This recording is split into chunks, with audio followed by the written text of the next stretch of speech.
आज़ादी कश्मीर की आवाज़ और हुर्रियत रहनुमा यासीन मलिक की अहलिया मिशाल मलिक हैं। इस्लामाबाद में वाक़ उनके घर पहुँचे तो उन्होंने कश्मीरी सजावट वाले ड्राइंग रूम में हमारा इस्तकबाल किया।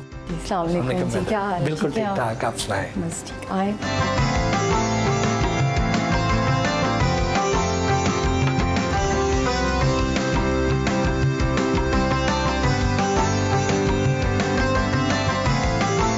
आपके घर में आके तो हमें ऐसे लगा कि जैसे हम कश्मीर में ही आ गए हैं।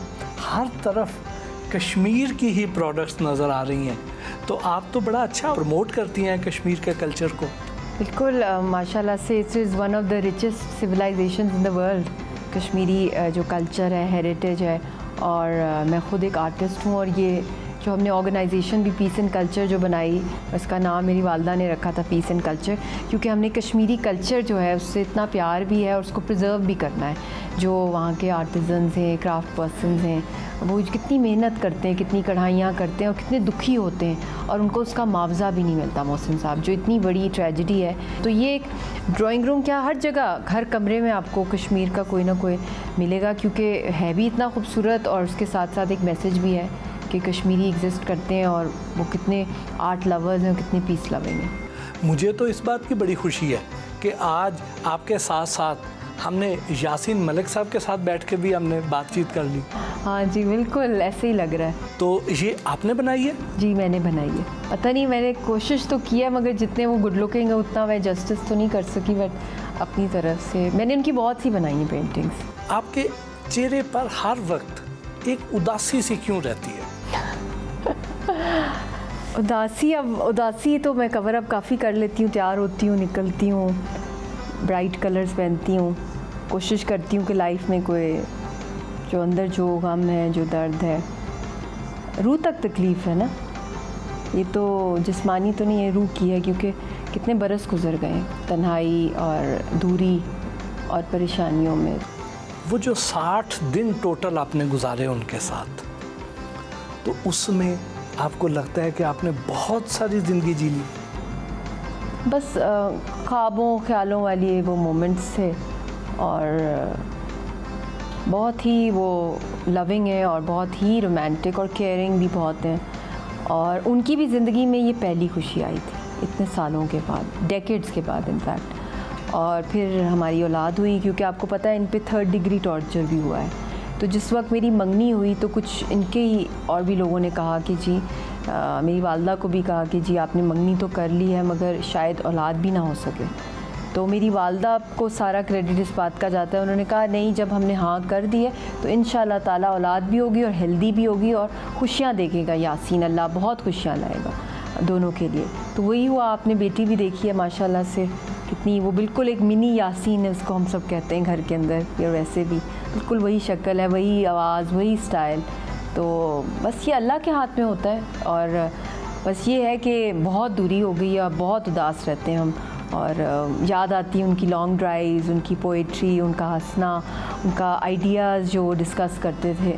मगर इस वक्त हालात ऐसे हैं कि 5/7 का डेथ सेल, लाइक इंसान को दिन रात रखना कितने महीनों से, कोई मोमेंट नहीं गुजरता जब उनके बारे में हम सोचें ना। आप दोनों की एज में खासा डिफरेंस है जी। तो अंडरस्टैंडिंग कैसी है? मेरे पेरेंट्स का भी काफ़ी एज डिफरेंस था। My father was a professor of economics, फिर वो बॉन यूनिवर्सिटी जर्मनी में थे, फिर पाइट में, फिर कनाडा यूनिवर्सिटी। तो मेरी वालदा मतलब कि उनका ऑलमोस्ट 27 ईयर्स का एज डिफरेंस था, बहुत ज़्यादा। But always like love birds. हालांकि अरेंज मैरिज थी, love from my father side, तो इनका इतना एज डिफरेंस नहीं है, मेरे से 20 का है, 20 ईयर्स का। बट द थिंग इज़ कि I think age does not mean, जब आपकी मेंटल कंपैटिबिलिटी, मैं ये नहीं कह रही कि सब लड़कियां मेरी बात को फॉलो करें, अपनी एज ग्रुप भी बहुत अच्छा होता है, बट मेन चीज़ है कि रिस्पेक्ट और मेंटल कंपैटिबिलिटी होती है। अगर वो हो जाए, आपकी एक सोल कनेक्शन हो जाए, तो आई थिंक आप बहुत से हर्डल्स को क्रॉस कर जाते हैं। आप दोनों में से रोमांटिक कौन ज़्यादा है? यासीन है, बहुत ज़्यादा। मैं बहुत शाय हूँ, मेरा नेचर बहुत ही इंट्रोवर्ट है, और मैं अपनी पेंटिंग्स के थ्रू आई थिंक एक्सप्रेस थोड़ा बहुत कर लेती हूँ, या थोड़ा पोइट्री जो मैं इंग्लिश में खुद करती हूँ। कभी ऐसे हुआ हो कि आप उनसे नाराज़ हुई हो? होता है बहुत दफ़ा, इट्स वेरी नेचुरल। और स्पेशली जितना लॉन्ग डिस्टेंस होता है तो मिस कर रहे हो एक दूसरे को तो फिर लड़ाई भी करते हैं फ़ोन के ऊपर, ये नेचुरल होता है। और वंस यू आर मैरिड तो ये एक ऐसा बॉन्ड है कि इसमें इतनी दूरी अननेचुरल हो जाता है। और फिर आपकी औलाद हो, फिर वो ग्रो अप करी है, वेडिंग एनिवर्सरीज़ कितनी हमारी आई, और ज़बरदस्त लव मैरिज थी उस लिहाज से हमारी कि we were madly in love. और फिर हर वेडिंग एनिवर्सरी पे होना ही नहीं साथ, केक अकेला कट रहा है, यहाँ वहाँ उनका कट रहा है, वो भी केक हमेशा काटते हैं, मेरी बर्थडे का, वेडिंग एनिवर्सरी का, रज़िया की सालगिरह का, और उनकी बर्थडे हम सेलिब्रेटेड है। सुने कि वो वाला हिस्सा जो है वो इस कश्मीर से कहीं ज़्यादा खूबसूरत है, वहाँ का कुछ बताइए, कैसा मौसम है, कैसे फल हैं, कैसे रस्म व रिवाज हैं? बस ये बहुत ही खूबसूरत सवाल है। बस वो एक जन्नत है, अल्लाह की जो एक ऊपर जन्नत है उसकी एक नीचे मेरे ख्याल में एक रेप्लिका होगा। वो ट्यूलिप गार्डन्स, वो सैफ़रॉन की फील्ड्स, ज़ाफ़रान की फील्ड्स, उधर से गुजरें तो उसका कलर ही आपके ऊपर आ जाता है। तो यहाँ ये कारपेट है बिछा हुआ, वहाँ पे जो ग्रास उगता है, जो घास उगता है, वो मखमल से ज़्यादा सॉफ्ट, और इतना एक सुकून होता है उस नेचर का। मगर उसी सुकून के अंदर, उसी जन्नत के अंदर एक दोज़ख है इन बनूस लोगों की। आपका मुस्तकबिल करीब में उधर जाने का कोई प्लान है? अल्लाह करे हालात हों ऐसे कि हमें जाने दिया जाए।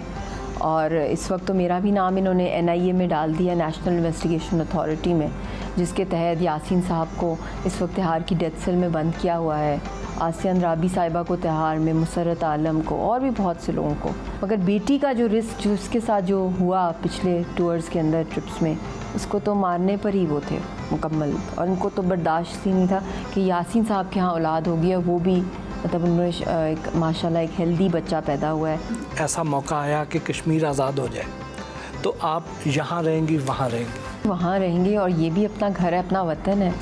मगर अल्लाह करे कि वो दिन आए कि ये जो आर्टिफिशियल दीवारें, ये जो लाइन ऑफ कंट्रोल या जो कुछ रुकावटें हैं, ये सारी रास्ते खुल जाएं और आपस में सब लोग मिलें एक दूसरे से। सारे जो पाकिस्तानी हैं यहाँ से वहाँ जाएं उस जन्नत में, वहाँ से कौन किसका दिल चाहता है वापस आने का। आप तहरीक आज़ादी कश्मीर की एक बड़ी मौसर आवाज़ हैं, आप मोदी को क्या पैगाम देना चाहेंगे? मुझे इन पे भी तरस आता है, हिंदुस्तान के लोगों पे, कि उन्होंने एक ऐसे इंसान को वोट दिया जो कि पूरे हिंदुस्तान को तोड़ना चाहता है, जो हिंदुइज़्म के भी ख़िलाफ़ है, जो हिंदुत्व की बात करता है, एक्सट्रीमिज़म रिलीजन के अंदर डालना, अखंड भारत के स्लोगन्स, RSS और शिवसेना, वो जिन्होंने इनके अपने फादर ऑफ द नेशन को असैसिनेट किया, महात्मा गांधी को। तो ये बहुत ही ख़तरनाक मोड़ पर है इस वक्त जो हिंदुस्तान है, और क्लिफ हैंगर मोमेंट है जो हिंदुस्तान और पाकिस्तान के बीच में जो हॉस्टिलिटीज़ हिंदुस्तान ने पैदा की हैं, और जो कश्मीरियों को एक दूसरा महीना आ गया है, भूख और प्यास से एक पूरी कौम को ख़त्म कर देना, एक्सटिंक्ट कर देना, इतनी बड़ा ये जेनोसाइड का भी जेनोसाइड है, ये हॉलोकास्ट है, और तारीख कभी माफ़ नहीं करेगी। और जो लोग इस वक्त इंडिया में बैठे खामोश तमाशाई बैठे हैं और समझ रहे हैं कि पूरी दुनिया को ये हिंदुत्व के अंदर या इस पूरे रीजन को कब्ज़ा कर लेंगे, ये इनकी भूल है। जिस तरह एक अरसे से यासीन मलिक साहब जेल में हैं, तो आपके जो घर के एक्सपेंसेस हैं, जो फाइनेंसेस हैं, ये आप कैसे मैनेज करती हैं? ये क्योंकि मैं लकीली अपनी वालदा के यहाँ रहती हूँ, पहले भी मैं इधर ही रहती थी, शादी के बाद बहुत कम अरसा वहाँ रही, तो शुरू में थोड़ा बहुत वो भेज देते थे, मगर अब तो काफ़ी साल हो गए वो नहीं, तो मेरी वालदा ही हमें सपोर्ट करती हैं और मेरी बेटी को भी। मगर मुश्किल होता है क्योंकि मैं ख़ुद भी जॉब नहीं करती हूँ, मगर हमने ये है कि मैं कोशिश ये करती हूँ कि मैं अपनी वालदा के ऊपर कम बोझ डालूँ, बट मदर्स का आपको पता है जो कुछ भी माँओं के पास होता है वो लौटा देती हैं अपनी औलाद पे।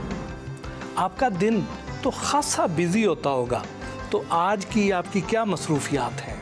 हमने पूरे मुल्क के अंदर कॉन्टैक्ट ऑफिसेज़ खोल रहे हैं राब्ता मुहिम के लिए, कश्मीर के लिए लोगों को इकट्ठा किया जा रहा है। दूसरा, हम लोग एजुकेशनल इंस्टीट्यूट्स आजकल कवर कर रहे हैं, तकरीबन 4 सालों में 400 एजुकेशनल इंस्टीट्यूट्स मैंने और मेरी वालदा ने और हमारी पूरी team peace and culture organisation की, हम सब ने इसको कवर किया है। सिग्नेचर कैंपेन शुरू की हुई हैं UN रेजोल्यूशंस के हक़ में, पूरे पाकिस्तान के अंदर हम वो भी कर रहे हैं। और आज भी हम जहाँ जाएंगे, जो स्कूल के अंदर हम जा रहे, जो इंस्टीट्यूट है मैनेजमेंट टेक्नोलॉजी का, उसके अंदर हम जाएंगे, वहाँ पे स्टूडेंट्स ने प्ले करना है, सॉलिडारिटी दिखानी है कश्मीर के साथ, और मैंने उनको मोटिवेट करना है कि आप किस तरह